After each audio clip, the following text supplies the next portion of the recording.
A special colloquium. So we're very happy to have Adam Riess here. Adam has made his entire career out of very, very carefully measuring the distances to things. And in particular, trying to measure the scale of the universe and its change with time. So when we were in grad school, it was known that the Hubble Telescope was being built, and the first derivative of the scale change would be known relatively soon. Adam actually wrote papers to try to use supernovae to measure it.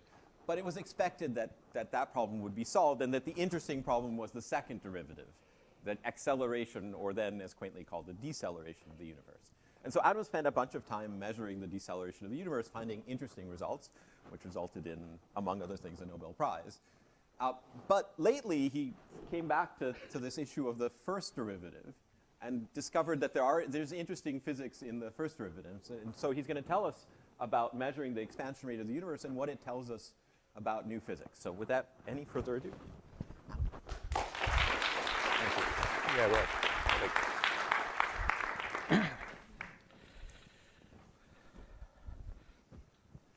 All right. Well, thank you very much for inviting me. It's a pleasure to be here. I had a job interview here 20 years ago, and I'm told that I started with the joke of that it's good to be at Brown, the Stanford of the East. And I think that's still appropriate. So I'm going to tell you about some new measurements of the expansion rate of the universe based on various tools we've been developing, and how it might be hinting at the presence of something interesting, perhaps new physics in the universe. Particularly for students who want to sort of follow these results more closely, I can recommend a recent review that I'm going to mention later on about a number of recent developments in this field, and then our team's specific work, this most recent paper here from the SHOES team. So before I tell you about the cool, exciting new stuff, let me just take a step back a little bit and introduce the way we think of the universe.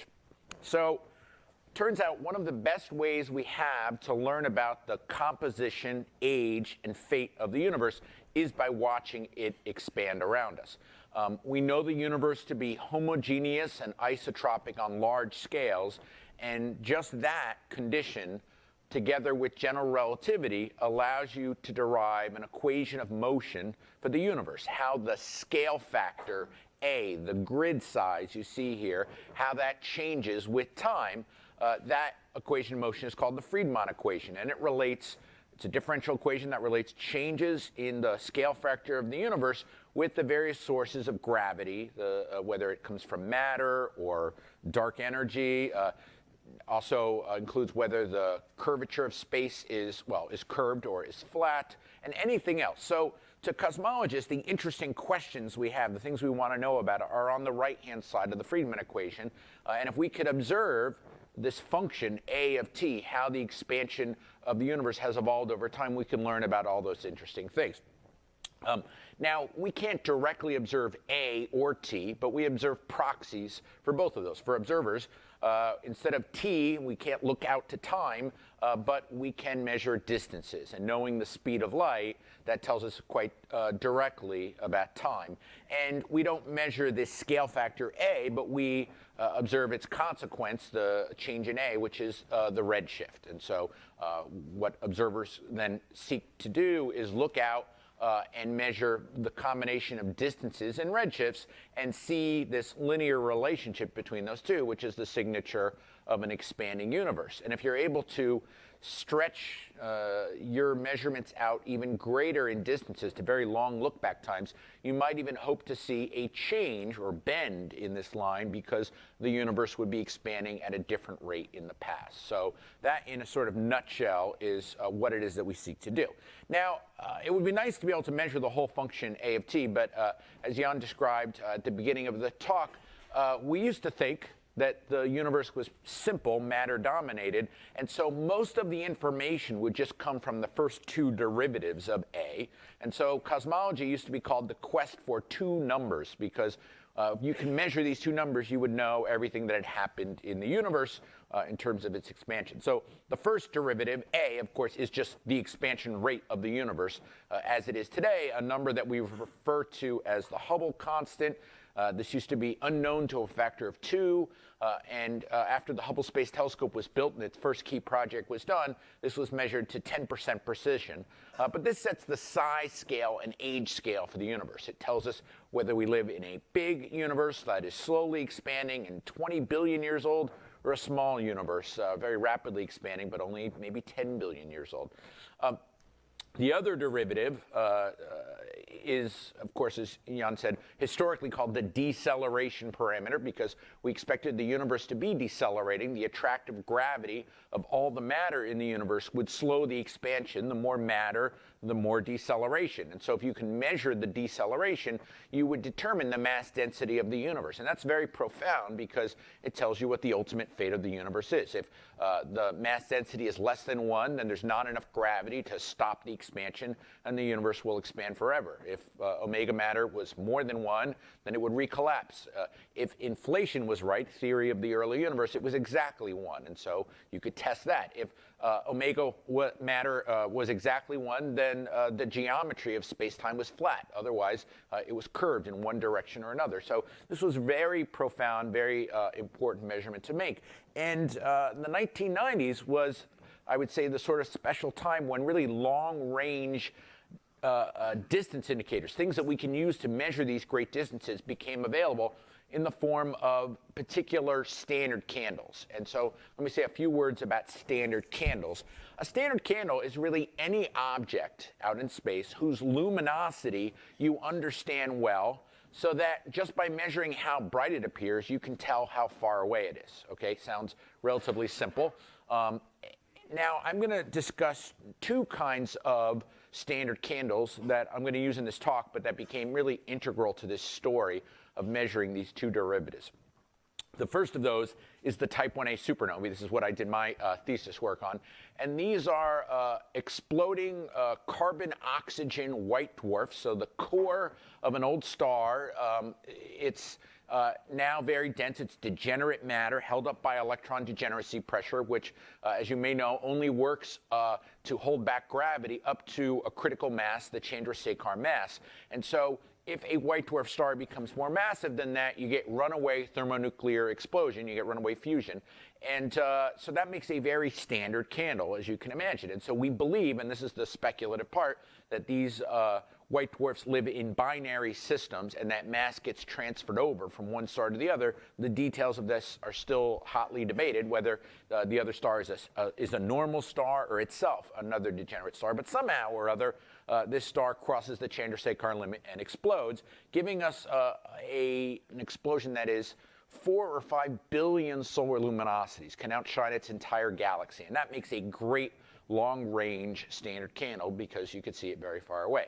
The other kind of standard candle I'm going to talk about are Cepheid variables. These go back 100 years when they were first seen by Henrietta Leavitt in the Large Magellanic Cloud. So these are supergiant stars that are pulsating. There's an instability in their environment, so they're constantly overshooting a hydrostatic equilibrium. And the frequency or period of the pulsation relates to how massive the star is, how difficult or hard it is to actually move those layers. And so, because the mass then strongly relates to its luminosity, there's a very tight relationship between the period of the pulsating star and its luminosity. The ones that are very big and very luminous take very long time to go through an oscillation. And so that makes another great standard candle, because all you have to do is measure the period and you have identified its luminosity. These are not as bright as type 1a supernovae, but they're still pretty bright, 100,000 solar luminosities. So you can see them very far away.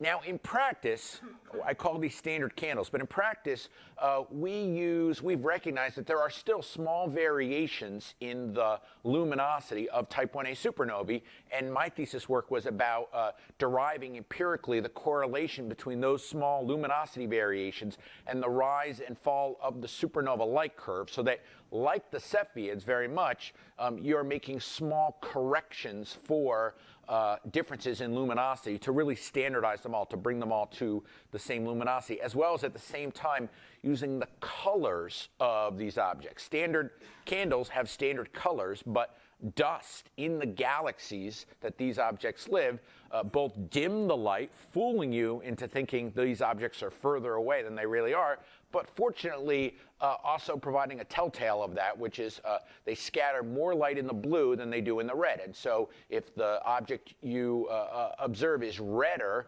than expected, that redness tells you how much dust there is. And so by correcting or accounting for both these light curve shape relations and colors, you can really sharpen up these standard candles. And so this was my thesis work, was to measure the expansion of the universe locally using type 1a supernovae. And so the first large sample shown here in green came from the Kalan-Tololo survey that was in the south, and the other large sample came from my doctoral thesis using the 1.2 meter that Jan and I used, I think, many times.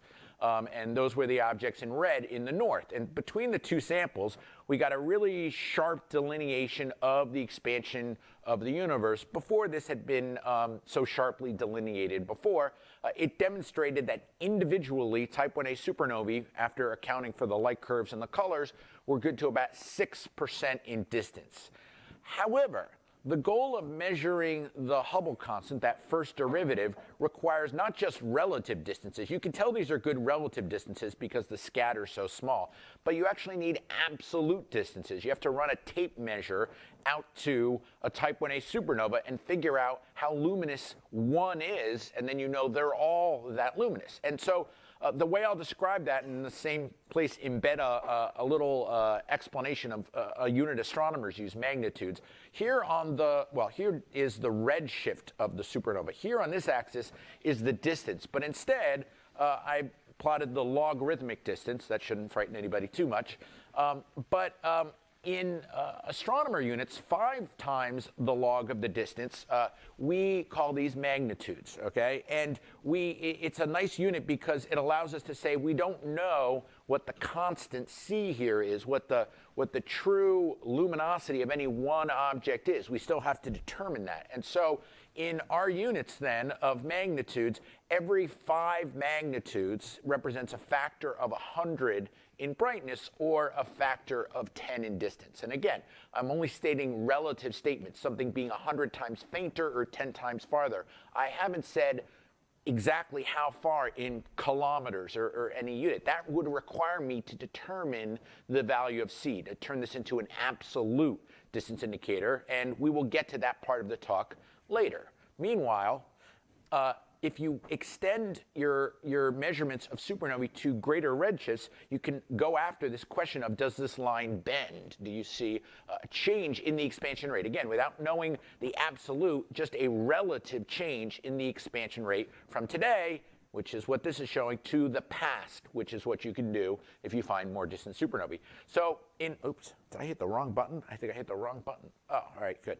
That wasn't too hard to recover from.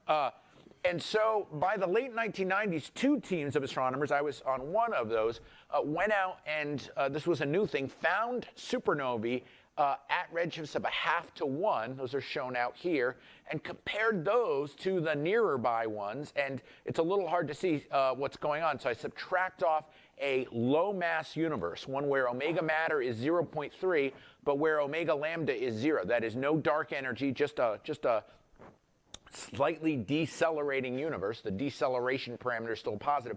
And the distant supernovae on average were fainter than that, implying that you need something that goes in the opposite direction, that actually produces an acceleration to fit those supernovae.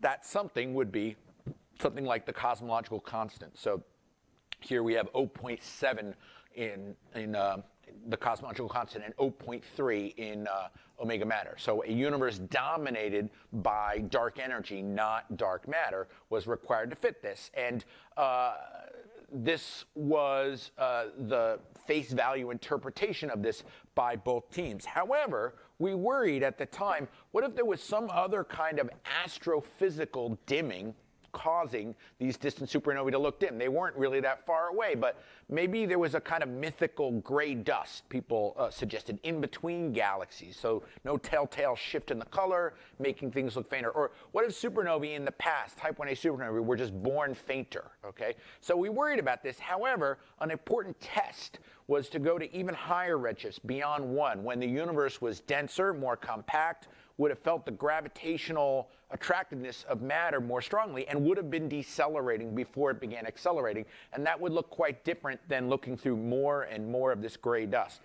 And so over the next decade, my colleagues and I used the Hubble Space Telescope to extend this diagram even further, while at the same time many experiments from the ground expanded the number of supernovae over this range. So fast forward about a decade from this discovery, and you have about 1,300 type 1a supernovae. These points in red all are these ultra-distant ones that are found with the Hubble Space Telescope.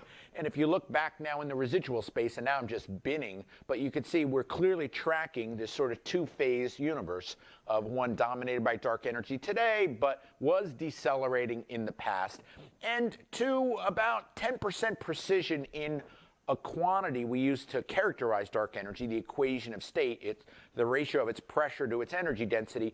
The dark energy looks a lot like a cosmological constant. Okay, so, oops, there I did it again. So here we are now 20 years after the initial discovery, and for our constraints on omega matter and omega lambda, our original data, which was quite sparse, and with the sort of latest, greatest compilation of supernova data that comes from the Pantheon sample, which was compiled by my former graduate student, Dan Skolnick, has constrained down to this region. And so the evidence now is overwhelming of dark energy and accelerating universe. If you combine this with data from the cosmic microwave background or baryon acoustic oscillations, many other probes of the universe, it's really overwhelming. And so we're very much stuck with this condition. But the real question, I think, for physicists is why?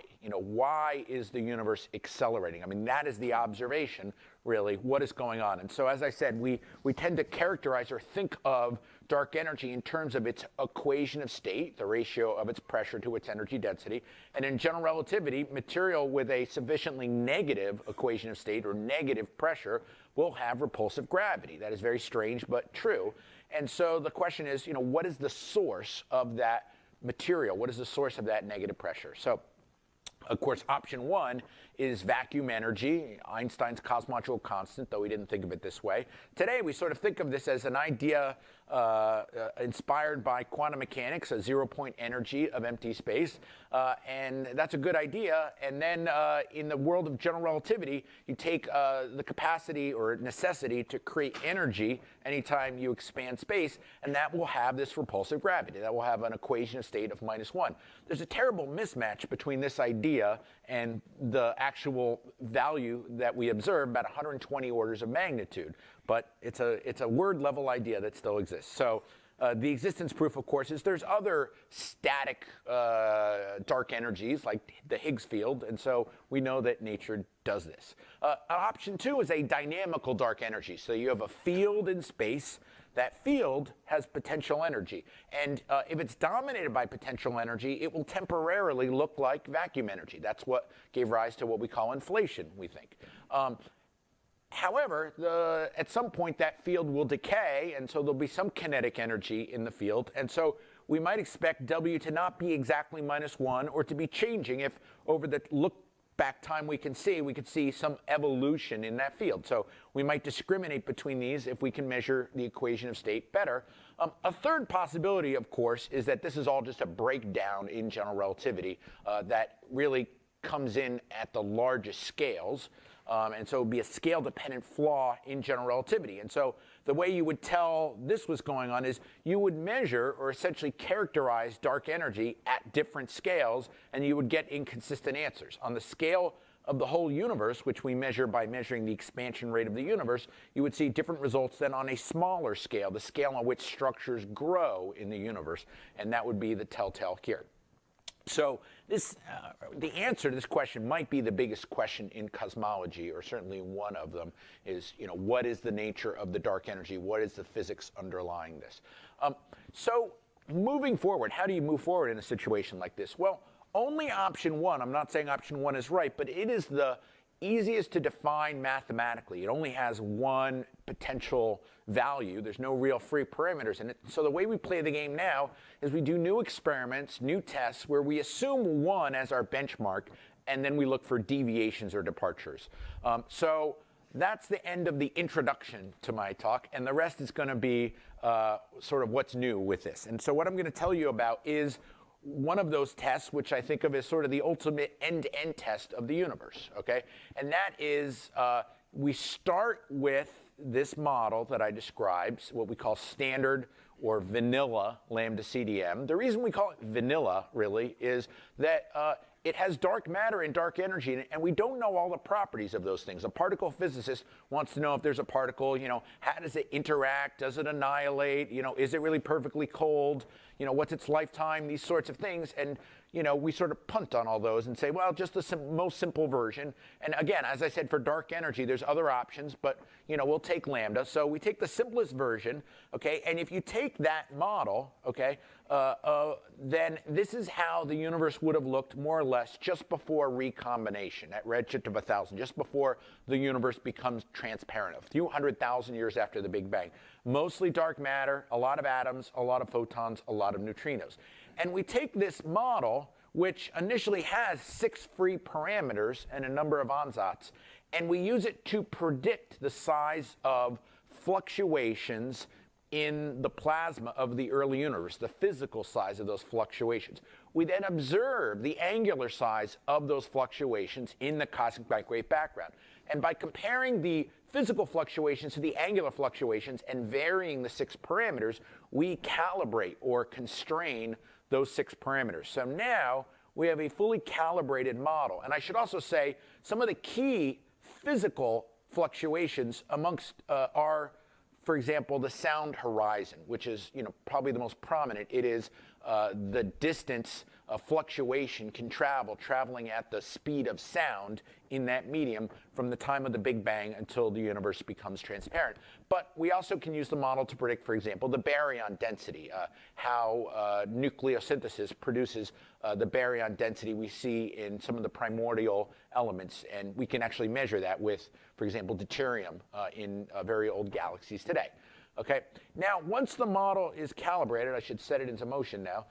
Once the model is calibrated, we use that model, and that model evolves as different materials dilute at different rates, so that by today, the model will look like this. Mostly dark energy, a lot of dark matter, a small amount of atoms. And we use the evolving form of the model to predict how fast the universe should be expanding today.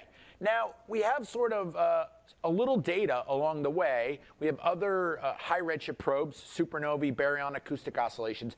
These have no scale, though, so they provide sort of like guardrails on the road, right? They don't tell us if we're on the right road, but they keep us from going off curves in the road, like the present acceleration.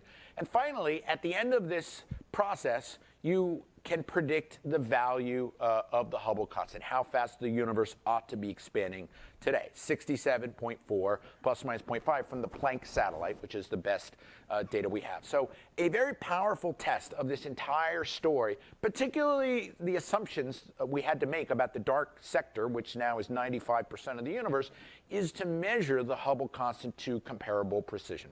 And so a little more than a decade ago, my colleagues and I started a project to try to do just that. To try to improve from the previous best 10% measurement to about percent level. And the way we planned to do this was to build what I would call a strong and simple distance ladder using geometry to calibrate the Cepheids that I talked about, and using the Cepheids to calibrate the supernovae so that you can measure the expansion rate of the universe today. Now, how are we going to do better than previous work? We saw a number of ways to reduce systematic errors that were the rate limitation of past measurements, particularly in particular ways we would collect the data. And I'm going to show that as I go along. Also, we thought by moving to the near infrared, where dust is less of an issue, we could make more precise measurements with lower systematics. So I'll discuss that as well. And then finally, by carefully and thoroughly propagating all the uncertainty and the covariance in the analysis into one step so that we could keep track of all that and sort of not lose it in a series of analyses, which is how past work was often done, we thought we could get more realistic errors. So I'm going to walk you through this. So I'm going to now talk about distance ladders. So let me just tell you a few things about distance ladders. In some ways, these are the simplest idea They're completely empirical, I think, if they're done right, but it's critical that things are measured in a consistent basis. So let me walk you through a distance ladder, okay? Basically, the idea here is you use geometry. So you run a tape measure out to a Cepheid variable. We don't have tape measures that large, though we have other tools like that, Parallax, for instance, and I'm going to tell you about a few other ones, okay? And that may be done on scales anywhere from kiloparsecs, that means inside the Milky Way, to megaparsecs, which means in a nearby galaxy, okay? And so you measure geometrically the distance to where the Cepheids are, and you've calibrated the Cepheids. Then in step 2, you find galaxies. I think of them as like Rosetta Stones because these are galaxies that hosted a Type 1a supernova. You know that. And so then you go back and you look for Cepheids in that galaxy with the Hubble Space Telescope, the only telescope with the resolution. So they're like Rosetta Stones because you know they're like a Rosetta Stone has a message and it's written in 2 languages. And in this case, the message is the distance to this, and both the supernovae and Cepheids have to agree on that. They're co-located. And so therefore, if you have calibrated the Cepheids, you've now calibrated the supernovae. And this is done on scales of 10 to 40 megaparsecs. And then in the last step, you see Type 1a supernovae way out into the distant universe, and you measure their redshifts, and distances and redshifts, of course, tell you the Hubble constant, and this is done on scales of a gigaparsec, or out to about redshift 0.1. Now, a couple notes on this. Oops, I didn't want to pick up both of those at the same time.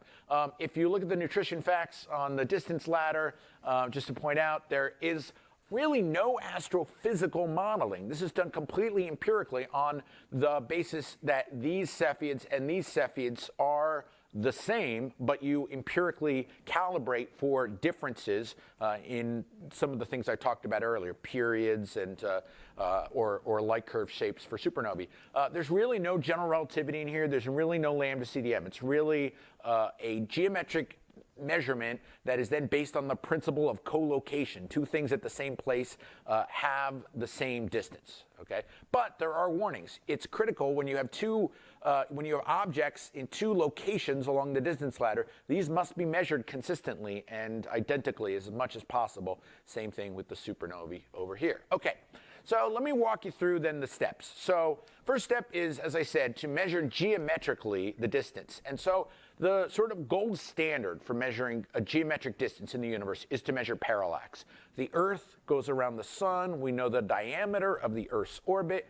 We observe how a distant star changes position over the course of a year relative to more or infinitely distant stars. And if you can measure this tiny angle, you have simply determined a geometric distance. In practice, this is hard, and I know few people have ever seen a parallax measurement that wasn't just statistical. So I thought I would start out with the easiest case. This is the nearest star, Proxima Centauri. It's only 1 parsec away, which means it has a parallax of 1 arcsecond. These are a series of observations with the Hubble Space Telescope. And when you watch it over the course of a few years, you see a drifting motion, what we call its proper motion, but also the parallax motion. And so what you see is a superposition of both of those. And so the motion that you see perpendicular to the drifting motion, by definition, is only due to parallax. It's a component of the parallax. And so if you're seeing that, you are seeing the distance to the star, or really the parallax is 1 over the distance to the star. Okay? Now, the problem becomes that stars we're interested in are really much further away than the nearest star. In fact, the nearest long-period Cepheids are kiloparsecs away, thousands of times further away, which means that angle becomes a factor of thousands smaller. In fact, that angle becomes so small, this is quite amazing. If you want to measure the distance to a star that's 3 kiloparsecs away, you want to see that star move back and forth over the course of a year by 1/100th of a pixel on the Hubble Space Telescope. And you want to measure that very well, okay? So now it turns out that the best we can centroid a star on a CCD frame is about 1/100th of a pixel. It has to do with how many photons you could collect before you saturate. And so we realized this would be really hard, but a few years ago we had a really clever idea of how to improve this measurement. And that is, if you, instead of taking the image like this, just staring, you spatially scan the telescope while you're imaging, then you spread the light over many pixels, and in fact you can beat down errors in measuring the separation between stars because you get sort of many independent measurements of the separation. If you're a little confused what I'm talking about, we literally mean that while we're observing, we spatially scan the telescope, let the stars drift by, and you get these nice bright lines, and you can compare the separation between any two stars pixel by pixel over thousands of pixels to reduce the errors. And so here's what a little patch of what one of these images looks like, ignoring the dots, which are cosmic rays. They're not part of the scene. You see, it's just that the information content of such a frame is so much greater, and you're using all that information. And so you then go in and you extract those scan lines star by star, and if you align them in time, you're trying to measure the separation between two stars. One of the things you notice that's quite interesting is you see this noise here in these is coherent. It's the same noise more or less in all these scan lines. That's not noise at all. That's the jitter of the telescope. The telescope is bouncing along in one direction, one axis, while it's scanning in the other. And so since we only care about the separation between two stars, when you subtract one line from another, like shown here in blue, the jitter goes away. You've sampled and removed the jitter. This is better than direct imaging. And then you get to average over thousands of pixels. So with this method, we found we could get to 20 to 40 micro arc seconds. That's about an order of magnitude better than was previously possible. And then over the next 4 years, we observed 8 of these very distant Milky Way Cepheids every 6 months. And so here are those 8 Milky Way Cepheids. So every data point here is the relative position of the Cepheid. And so you see this back and forth motion. That's just the parallax. The inverse of that tells you the distance. And the mean distance we measured had a precision of about 3%. So this is a calibration of the luminosity of Cepheids. Now, while we were doing this, I thought this was the coolest thing, and nobody else could measure anything like this. We were going to be, famous for this. But the Europeans were building a satellite called Gaia, and it was designed only to do this over the entire sky, whereas we were coaxing the Hubble Space Telescope, venerable telescope that it was, to do this. And so we realized after a few years, we were going to get blown away by Gaia doing this. And so we switched strategies to then just observe another 50 Cepheids with the spatial scanning technique just once to measure their flux or brightness on the same HST system as we would for the distant ones, thinking we'll use the Gaia Cepheid parallaxes when they become available. So last year, the first decent set became available, and the precision is not yet as good as our technique, but since we had 50 of them, we were able to measure the brightnesses of the Cepheids, use the Gaia parallaxes, and this gave us another independent 3% calibration for the Cepheids. So actually, if you put together all the Cepheid Milky Way parallaxes that have been measured, there's 3 flavors, the spatial scanning ones in blue that I showed you, the Gaia ones in purple, and pre-existing ones for a handful of very nearby short period Cepheids done with the fine guidance sensor on HST. But together, these have really fleshed out the period luminosity relationship and its absolute calibration over the same period range that we observe Cepheids in distant galaxies. Now, Gaia is supposed to get much better over the next few years, and if Gaia can reach the precision it was advertised to produce, this data will be sufficient for a 0.4% calibration of the Hubble constant. Not today, but hopefully in the not too distant future. Now, there are multiple ways then to measure geometric distances to Cepheids. I've focused on parallaxes because they're relatively new to this, but 3 flavors of doing that. Another method, completely independent, are called detached eclipsing binaries. These are stars orbiting other stars, more or less edge-on, so you see an eclipse every so often, and by timing the eclipses and by measuring the radial velocity of the star, you can measure the linear size, the actual radius of the star being eclipsed. They actually measure the radius of both of them. And then you can determine the angular size of the star based on a relationship for these kinds of stars that's calibrated through interferometry, that relates colors to interferometry, and it's really the Planck law that is giving you this.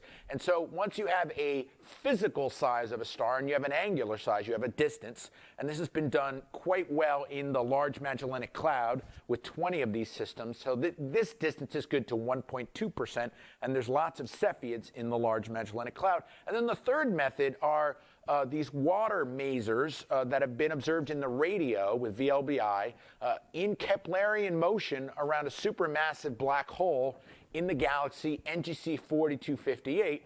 And by tracking these over 10 years and measuring the proper motion and the line of sight acceleration, you can just use Kepler's law and get a geometric distance. And this is now good to about 1.5% as well. So you have all these different ways of getting geometric distances. Step 2 in our distance ladder, as I said, was to look for these Rosetta Stones, these galaxies that hosted a Type 1a supernova, and then you go back and you look for Cepheids in those, and the fact that these are co-located means one calibrates the other. This is actually the rate-limiting step for measuring the Hubble constant, because this can only be done within about 40 megaparsecs, the range where we can see Cepheids. And one that close only occurs about once a year. And so, you can only go back a few decades to collect a sample of a few tens or so. And the one single supernova distance is good to about 6%. So 6% over square root of n, the number that you collect, will be a contributed error that is probably going to be the dominant error. So, oops, I skipped one. So we've now done this 19 times in our past work. And we are now finishing a new set of observations with Hubble to do 19 more of these. So the world sample of such systems co-calibrated will be 38.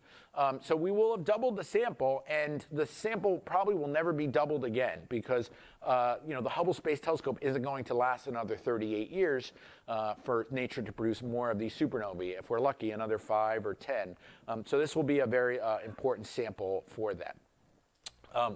And then finally, we measure the period luminosity relationships of the Cepheids in these host galaxies, as well as the anchor galaxies to measure their distances. And this is the key step. I told you earlier in the talk, we can reduce systematic errors over past measurements. This is the absolutely critical part, is you want to use the same telescope, same instruments, same filters to observe the Cepheids in the geometric anchors, the places where you've run a tape measure out to, and to the supernova hosts, so that the questions that used to plague past measurements, like what is the difference in the flux calibration of the telescope used to measure these versus these, what is that difference and what's its error, right, drop out of the problem. You really negate that by using the same telescope at both ends and by measuring Cepheids over the same range of periods and metallicities, for those who know what I'm talking about for metallicity. And so this makes it a purely differential flux measurement, which really reduces systematics. And as I also said, we make our observations in the near infrared, where Cepheids are better distance indicators because you're looking through less dust, or you're looking through the same dust, but you're seeing right through it. And so here, this is just illustrated in the Large Magellanic Cloud. Here are 70 Cepheids observed in the Large Magellanic Cloud with Hubble in the optical or blue wavelengths, in redder wavelengths, and in the near infrared. And you can see the narrowness of the period luminosity relationship because dust becomes less of an issue, the differential dust within the galaxy. Of course, we also measure the colors to account for any remaining dust. Okay. So the third step actually is pretty straightforward. This is just the Hubble diagram of Type 1a supernovae that, once calibrated, will tell you the value of the Hubble constant. We don't want to measure it at too low a redshift because there are these peculiar motions, what we call drifting motions, of individual galaxies, like we're moving towards Andromeda. That isn't telling us the value of the Hubble constant because those dominate. So you want to go to higher redshifts where they don't dominate. You don't want to go to too high a redshift because the line starts to bend. You have to start worrying about changes in the expansion rate, and we want to keep it independent of cosmology as much as possible. And so we sort of have historically used this sort of intermediate range there. Okay, And then you do one simultaneous fit or analysis, which is really nothing more complicated than a multilinear regression, just keeping track of all the measurements of Cepheids in supernova hosts, Cepheids in anchor galaxies, type 1a supernovae, geometric distance priors, a bunch of linear relationships that describe the period luminosity relationship, a regression matrix, and an error matrix. So you're keeping track of the covariance between data and model parameters. What you get out of this is the calibration of the luminosity of a type 1a supernova, and with the Hubble diagram, you measure the intercept of the Hubble diagram, and together, these tell you the value of the Hubble constant. So relatively straightforward. Oops, there you go again. So what the data actually looks like, the actual data, is shown like this, like one continuous distance ladder. So here in the first step, geometry calibrates Cepheids. And this is done with 5 different sources, as I said, the 3 flavors of parallax, and then the detached eclipsing binaries in 4258. The middle step is where Cepheids then calibrate supernovae in these 19 galaxies done so far. And then the next step is supernovae calibrate redshift to tell you the Hubble constant. So the value we get as of the last few months is 73.5 plus or minus 1.4, a total uncertainty of 1.9%. And if your short-term memory has not failed you, you may remember that this value is quite a bit different than what Planck plus LambdaCDM predicted. In fact, it's about 4.2 sigma different. And so obviously this is an area of great interest. And so when something is of great interest, you delve deeper into your data to see what is driving this. Is any one thing driving this? What's going on? So the hardest step used to be the anchor step, the geometric calibration. So here I'm breaking out the value of the Hubble constant you would get from any one of these individual 5 ways of anchoring the distance ladder. And so the answers vary a little bit as they will, but they're all relatively consistent. They're all within 2 sigma of each other, which is not crazy for 5 independent measurements.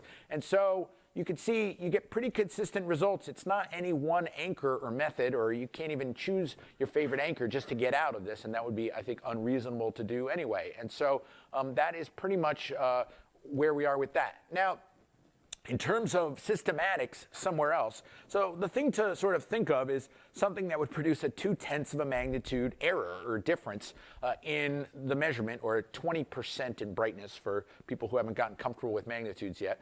And so, that could happen at any one of these 3 steps. So you can see that's the dashed red line here, and that's quite inconsistent with the data. So it's obviously not a statistical kind of error issue.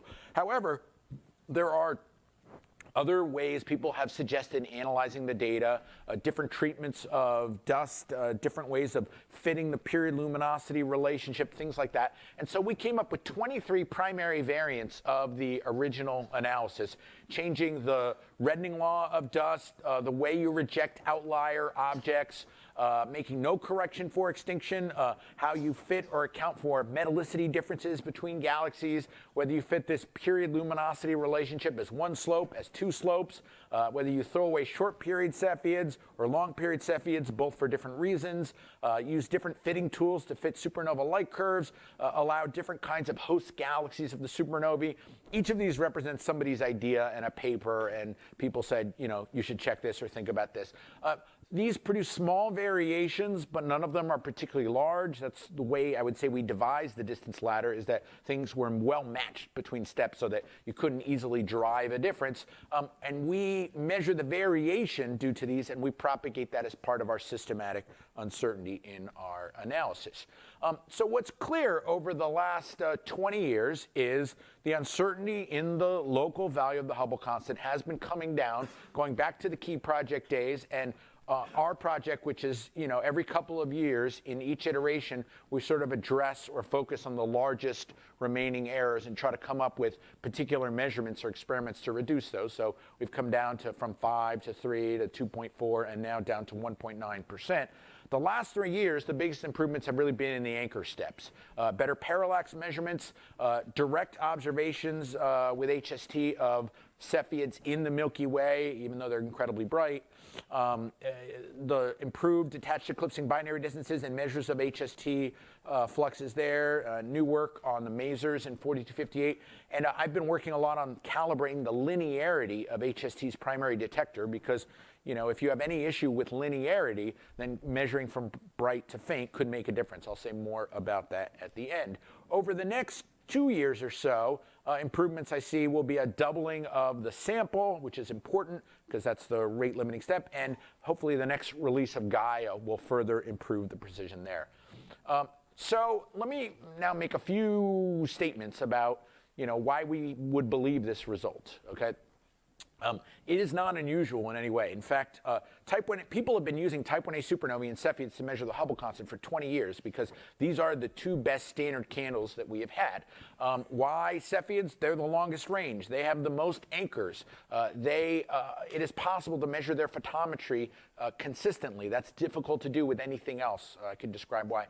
And they are the most tested. And so over 20 years of observations from 2001 to 2019, these are all the major papers I found in the literature. These are all the various measurements from different people, all scattering around 72 to 75.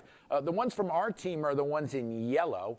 However, people have reanalyzed our data. They have used different supernovae than we've used. They've used different sets of Cepheids than we used using the old HST Key Project ones. They've measured their photometry, their brightnesses in different ways, different software packages, measured them at different wavelengths. This has all been done using different HST instruments at various times.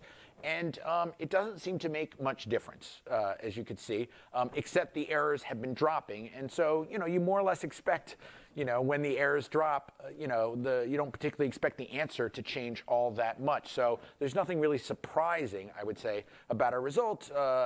But of course, it is very far away from the Planck result that you see here. But you know, that's just one approach. What about all the other ways of measuring the Hubble constant in the local universe? And this is really the part, I think, to pay attention to understand why this is such a problem. We recently had a conference a few months ago at Santa Barbara, KITP, to bring together all the people working on local and early universe measurements of the Hubble constant to see sort of where people were. And a lot of new results came out just this year. And so all the results I've been talking about are in blue, measures of the Hubble constant using some of the different anchor combinations that I talked about. Now, this whole group here are all supernova distance ladders. They're all different ways of reaching out, building a distance ladder that calibrates supernovae. So instead of Cepheids, you could use Miras, which are another kind of pulsating star of a different population. You can use a feature called tip of the red giant branch. These are all giving relatively consistent results. There is a method called surface brightness fluctuations, which avoids supernovae altogether based on the smoothness of a galaxy as it's placed further and further away. And then there are single rung methods where you go all the way out in one step. And so there are time delays of quasar images, which are strongly lensed by a lens, and so there are different path lengths the light takes. And if you carefully monitor the different images of the same object, you can identify flickers and measure the time delay and use it to measure relative distances and the whole thing. And then masers directly out into the Hubble flow. So if you want to see what the final answer is, you sort of want to take an average of this, right? But you're wary of that because everything in this category has something in common, but not in common with this category. So what you do sort of is you order like you're ordering a prefix menu at a restaurant, right? When you order a prefix menu at a restaurant, right, you get to choose something from category 1, you know, main course or something.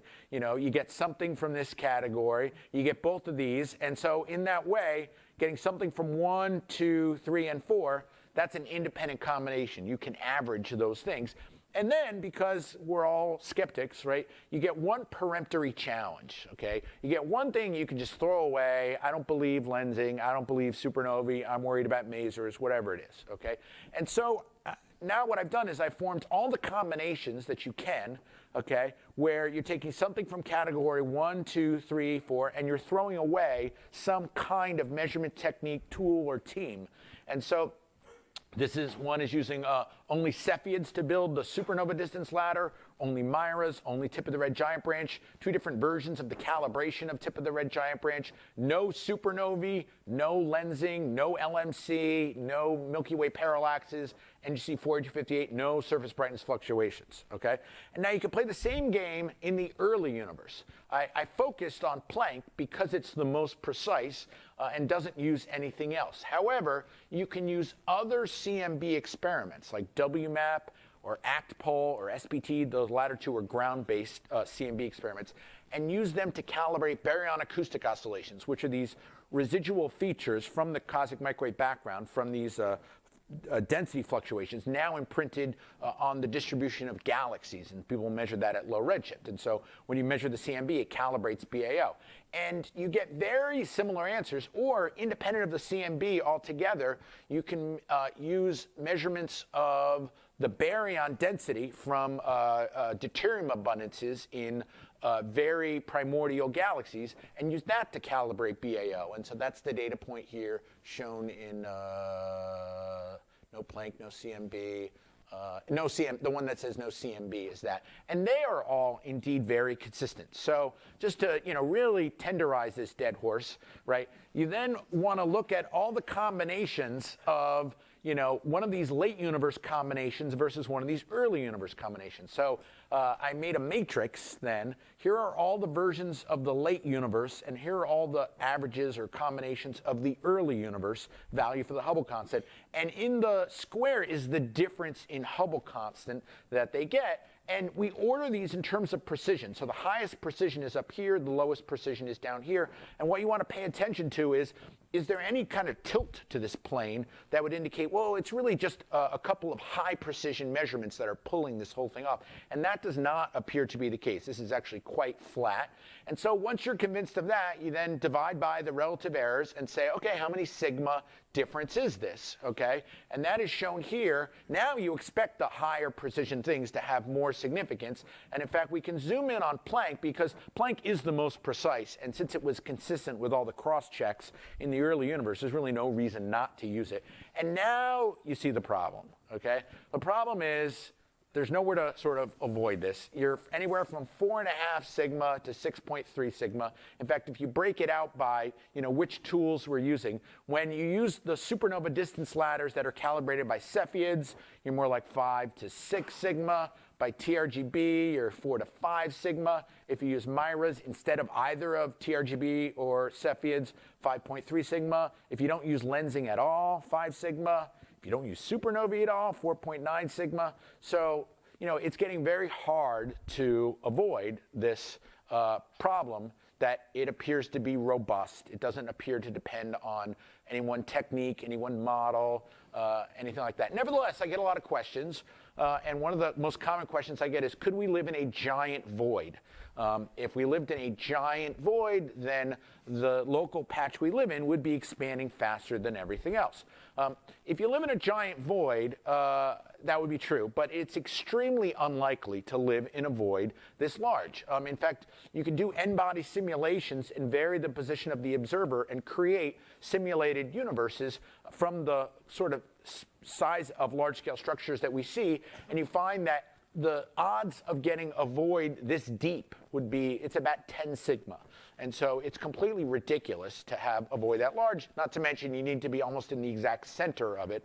Otherwise, you create a giant dipole in the CMB that is not seen. We can also check this empirically by looking for the signature of living in a void, and as you go further out in the Hubble diagram of supernovae, to see a change from the greater expansion rate to the slower expansion rate. We wrote a recent paper on this showing that only variations in the Hubble constant of about 0.6 would be allowed. That matches well what you expect from theory, about 0.4%. And as I said, this is like 10 sigma or more larger than what we actually need, which is more like 9% in the Hubble constant. Here's the actual results of what the variation in the Hubble constant is as a percent of it versus where we think the edge of the void would be. So we vary the split radius. And so, as I said, fluctuations at 1% or 0.5% are okay, but even suggestions that we live in a moderate void seem strongly ruled out. And then as I said, people ask about the linearity of our detector. Is it linear enough for this? So by comparing the brightnesses of stars measured where CCD technology overlaps with near-infrared measurement, a Mercatel device technology, we can compare the fluxes and measure the linearity of the detector. And indeed, it's not completely linear. It has a nonlinearity at 0.3%, but we account for that. And the uncertainty in that nonlinearity propagates to an error in the Hubble constant of 0.3%, much, much smaller than what we're interested in and shouldn't hold us back from making a more precise measurement. So the final thing to address, of course, is why. Why would the universe be expanding faster today than we predict it should be based on how it was behaving in the early universe and this cosmological model? And the answer is I really don't know.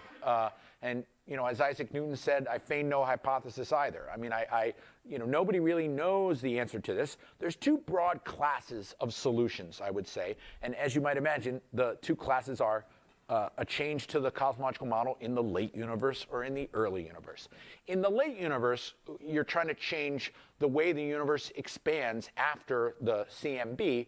And so things like changing dark energy equation of state could do that, or curvature. However, the constraints from other data we have suggest that that is not likely. That in fact, dark energy looks a lot like lambda, and so you could get away with a small shift, but not much. Curvature looks very minimal, and so you can't do much of that. The other class of solutions is to change the behavior in the early universe, particularly if you find a way to inject energy in the early universe to make the universe expand faster than you thought before recombination, then the universe becomes transparent earlier, and the sound horizon, this fundamental real standard that calibrates the early universe, would become smaller, and you could actually match everything relatively well. This is trickier than it sounds, but people have tried various things. Adding a neutrino or other relativistic particle would do this. However, it can mess up the parts of the CMB spectrum, so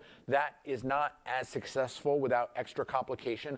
Another scalar field that is more dark energy, what people call early dark energy, before the universe becomes transparent, could potentially do this, but it has to be just so. And so there's a nice recent review article by Knox and Malaya, the Hubble Hunter's Guide, that really goes through the details of sort of what works, what doesn't. Some of the claims to some of the ideas, particularly early dark energy, say that they improve the fit to the CMB. This is, still to be determined. But the nice thing is they predict additional features in the CMB that may be seen in the next generation of CMB experiments. So I want to end with something that comes up a lot.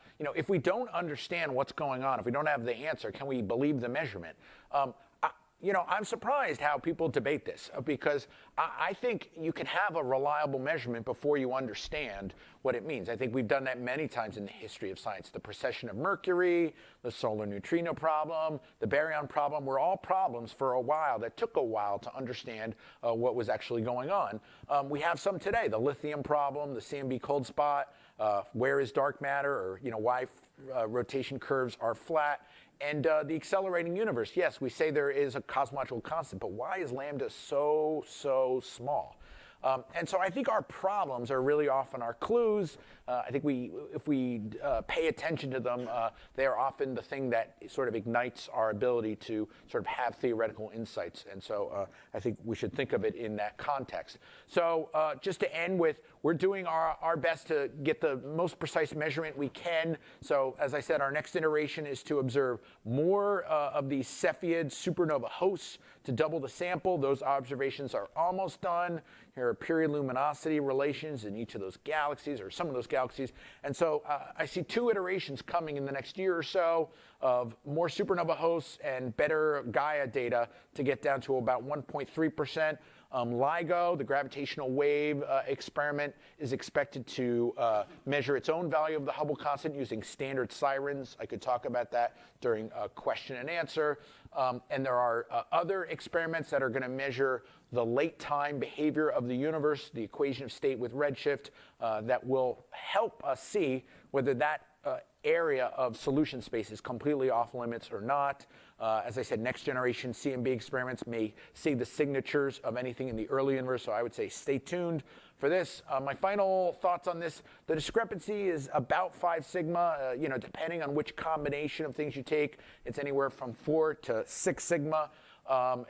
Another way to say it is there is no late universe measurement that is lower than any of the early universe measurements. And I think this is a mathematical theorem that you can't average to one value if every number is above that value. And so, that's the position we find ourselves in. I think it's robust because it requires multiple unrelated catastrophic failures in the measurements, as hopefully I've convinced you.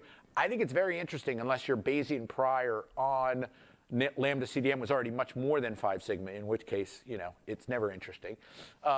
I feign no hypothesis, but I think, we really need to stick hard to the evidence, and it just may be that the universe is more clever than we are now. So I'll end there and take any questions that you have.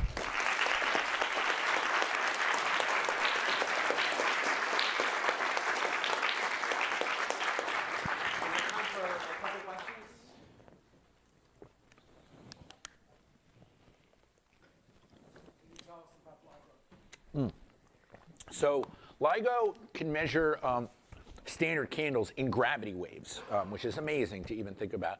And LIGO, by seeing 2 inspiraling things, can actually determine the masses of each of those things. And so it calibrates its own standard candles in gravity waves. So that's great. But one of the tricks is it really works best if you have an optical counterpart that is not 2 black holes merging where you'll see nothing, but you actually want something that gets shredded and lit up so that you can find it with an optical telescope, identify the host galaxy, and measure its redshift, so you get the other axis. So ironically, the distance axis is easier for LIGO. It's the redshift axis that's hard. But if you get that, then you can get measurements individually. They're only good to, it depends what distance they're at, but maybe like 10%. So once you have a sample of 30 to 50, you'll get a really good measure of the Hubble constant. I think the big question mark is what is the rate of things that have optical counterparts that LIGO will see. It saw 1 in 2017, and people wrote 1 million papers on measuring the Hubble constant with it and speculated it would be 3 to 30 years. And it's looking, I'm afraid, more on the longer side because we haven't had a second event like that since 2017. So, I'm excited about it, but I'm also cautious that the rate may be too low to get us an answer in the near term. And also, it will have systematics as well. I think people haven't even been able to really think about those systematics. Sometimes it's just the first couple of events when you see that they wildly disagree with each other that you realize, oh, there's systematics. So maybe there won't be, but every method has systematics, and usually it just means you have to deal with that. And so we'll see what they get to. Is the problem the pointing and to rapidly get an optical counterpart? One of the problems is the localization. And so, right now it's very crude. They only have 2 to 3 antennae on the sky. And so by measuring the time delay between when the different telescopes see it, gives you some triangulation ability, but that might be 1,000 square degrees. And I can tell you at any time, you search 1,000 square degrees, you'll find a lot of supernovae, and so you won't know which one was the one. So that's, until they have more antennae, it's going to be hard for them to localize to something more suitable, like 10 square degrees. Yeah. You. Yeah, I have a question about that tension matrix that you showed. Yeah, the tension matrix. Is that a good movie title, do you think, the tension matrix? I think I'm... We kind of just looked at that hot bar that was from Planck. Yeah. Because Planck is the most precise. Right. That shows, and is that's showing more tension in sigma? So is that? Yeah, because Planck is most precise, it has the most leverage, and so it will have the most tension, even if it's seeing exactly the same value of the Hubble constant as other CMB experiments. And so that's sort of why I broke this into sort of 2 steps, where I say, look, the difference in the Hubble constant, let's say, from the most precise measurements come from like our team Shu's results versus Planck, a difference in the Hubble constant of 6.4. But if you go to the lowest precision, which comes when you throw away supernovae and you use BBN to Big Bang nucleosynthesis to calibrate BAO, you still get the same difference, but that difference is much less precise. So now when you flip over to the tension, right, that goes from 6 sigma to 3.9 sigma. So we want more tension is good because that supports the idea that H naught has changed. Well, I don't know what good or bad means, but I mean, I would say some people would say good is bad because, you know, but, or if you like the signal and, you know, you want something to go after it, then it's good. But, you know, I would say, you know, more tension means that we're more certain that this is not just a fluke or statistical noise. So, you know, ordinarily, particle physicists are used to a sort of gold standard of 5 sigma as when it's something. But I will say that that is too high a number for cosmology because particle physicists are used to looking for particles at any energy. They don't know what energy they expect to find a particle. So they have a big additional effect. They're not just rolling one die, they're rolling lots of die. We only have one universe, and we only have this one parameter that we can check at 2n. So once we're above about 3 sigma, I think, you know, if you got your errors right, it starts to become interesting. I know you brought this up earlier, but in the storage. So what other cosmological parameters do you look at the same exercise? Well, I think there's a strong relationship in a way between measures of omega matter, the mass density, and H naught. So Planck has measured omega matter extremely well, but at high redshift in the early universe. I think if you can measure omega matter really well in the late universe, it would be very intriguing to see, is there also a difference there? It's harder to measure, maybe Jan knows more about this, but it's hard to measure omega matter locally. The cluster baryon fractions might get you there, but we don't have enough clusters now to be comparable to Planck in errors. Yeah. Yes, I have two questions. On the last step in your ladder, for the hundreds of supernovae, Yes. the Hubble plot, it goes from what redshift to what redshift? So we make our measurements between 0.025 historically and 0.15. So you could think of it as, That's the last step. yes, that's right. And you had a second question? Yes. If you have an uncertainty on the redshift of these things, Yes. you change the slope, which is basically what H naught is. How well do we know this? That's related to that. Yeah, so, right. So we always have, there are always the possibility for small errors in redshift. In fact, not only that, there are peculiar velocities. But those are symmetric for the most part. They're positive and negative. That strange paper we were talking about decided to look at what if they were only in one direction. But, you know, there's no physical reason that they would always be in one direction. It'd be really bad for omega if all the galaxies were moving in one direction. The flux go low, you get a gigantic value of omega. Yeah. So what theory is your favorite? I don't know that. Well, I would say what is my favorite is the class of theories that make changes in the early universe that change the sound horizon and therefore the calibration of the CMB and BAO. Just because I think those ones they're easier in many ways. You know, we have less constraints there. Although, you know, the CMB also, there's, you know, the power spectrum is quite constrained as well. But anyway, things I've seen seem less crazy to me. You know, new particles, you know, energy injection seems plausible to me. So I guess I would say that broad category, but nothing particularly in that category as I go, this is the one.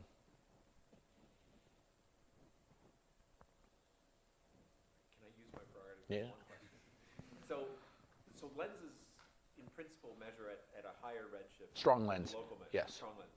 And yet they're consistent with the local Correct. measurements. At what point with early injection might you see a difference in the strong lensing results if you try to inject? See, I think strong lensing is always a late time universe measurement. I don't think the critical thing, when we say early and late, we don't literally, although it almost breaks down that way, we don't literally mean the redshift at which it happens. We actually mean whether it depends on whether the scale involves early universe physics or is, you know, geometrical. And so when people ask me, what does an early universe measurement, a late universe measurement really mean? I would say if you need to know the number of neutrinos in the universe to do your calculation of distance, then you're an early universe measurement, right? People don't realize this. Like the CMB, they go, okay, there are 3 neutrinos. If there are 4, everything changes, okay? And you ask, measure strong lensing time delays. Do you need to know the number of neutrinos? No, right? So, or anything else geometric. So it's really whether you were using early universe physics, for the most part, to predict some process like, how big the sound horizon became, what the plasma was like, how Big Bang nucleosynthesis proceeded, then those are all anchored in the early universe. So even BAO, you can measure it down to redshift 0.1, but it gets its scale from the early universe. So that to me is the neatest way of saying where the dichotomy is. This is sort of empirical or ad hoc in a way. I'm saying this is just how the results from the way I see it break out in where the tension is. It's not a theorem.